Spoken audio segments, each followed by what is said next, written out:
दोस्तों, आज हम एनसीईआरटी की कक्षा 7 की हिंदी की बुक वसंत ले रहे हैं और आज हम कविता ले रहे हैं हम पंछी उन्मुक्त गगन के। इसके आगे के 2 पद्यांश हमने पिछले वीडियो में कर लिए थे। इस वीडियो में हम अब दूसरे और तीसरे पद्यांश को लेंगे। पहले पद्यांश में हमने देखा था कि कवि पक्षियों की गुलामी का वर्णन करते हुए बता रहा है कि पंछी जो है पिंजरे में कैद हैं और उससे वो बहुत दुखी हैं। वो सोने के पिंजरे में कैद होकर सुख सुविधा वाला जीवन न जीकर वो सोचते हैं कि अभावों वाला ही जीवन उनके लिए, जो स्वतंत्रतापूर्ण अभाव वाला जीवन है, वो ज़्यादा बेहतर है कैद होकर सुख सुविधापूर्ण जीवन जीने से।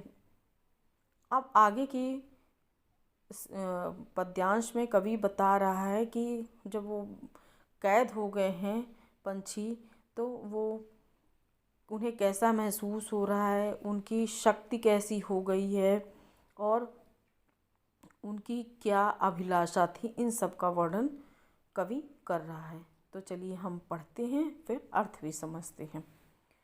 कवि कहता है, स्वर्ण श्रृंखला के बंधन में अपनी गति उड़ान सब भूले, बस सपनों में देख रहे हैं तरु की फुनगी पर के झूले।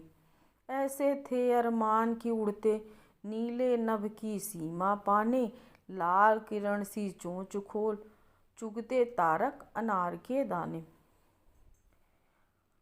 पिंजरे में कैद पक्षी कैसे अपने दुख को प्रकट कर रहे हैं, अपने अरमान को प्रकट कर रहे हैं, ये हम अब पढ़ते हैं। कहता है, स्वर्ण श्रृंखला के बंधन में, स्वर्ण मीन्स सोना, श्रृंखला मीन्स कैद या बेड़िया।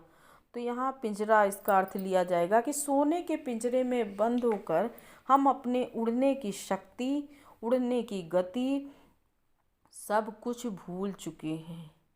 यानी कि हम कैसे मस्त होकर, स्वतंत्र होकर आकाश में अपनी गति को कम तेज करके अपने उड़ने की गति और उड़ने की शक्ति सब कुछ भूल चुके हैं। बस हम अब सपनों में ही देख रहे हैं तरु की फुनगी पर के झूले। यानी तरु मीन्स वृक्ष, फुनगी मीन्स कोमल कोपले।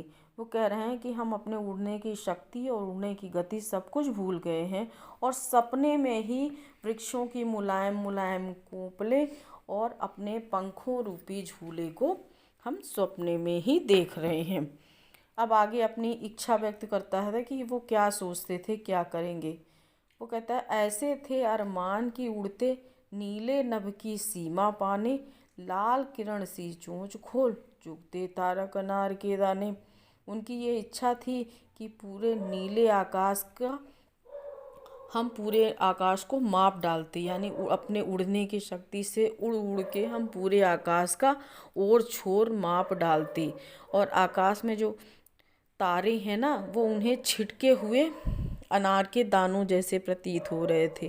तो कहते हैं कि अपनी लाल चोंच, बिल्कुल जो उनकी चोंच है वो किरण जैसी लगती है, अपनी किरणों के जैसी लाल चोंच से तारे जो छिटके हुए आकाश में वो अनार जैसे हमें लग रहे हैं और हम उन चोंच से तारों को अनार का दाना समझकर खाते। यानी अब ये बंद हो गए हैं तो ये बहुत दुखी हैं, पिंजरे में कैद पक्षी।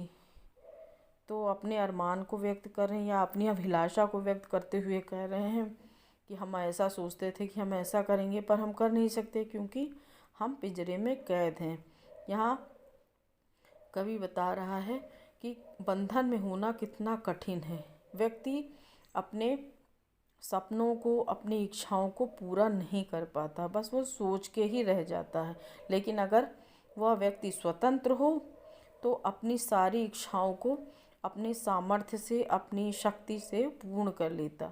यहाँ इसी बात का वर्णन कर रहा है कवि कि स्वतंत्र व्यक्ति अपनी सामर्थ्य, अपनी शक्ति का विकास कर पाता, अपने सपनों को जी लेता। पर परतंत्र व्यक्ति या कैद में बंद व्यक्ति अपने सपनों को पूरा नहीं कर सकता। इस बात को कवि ने जोर देकर पक्षियों के माध्यम से कहा है।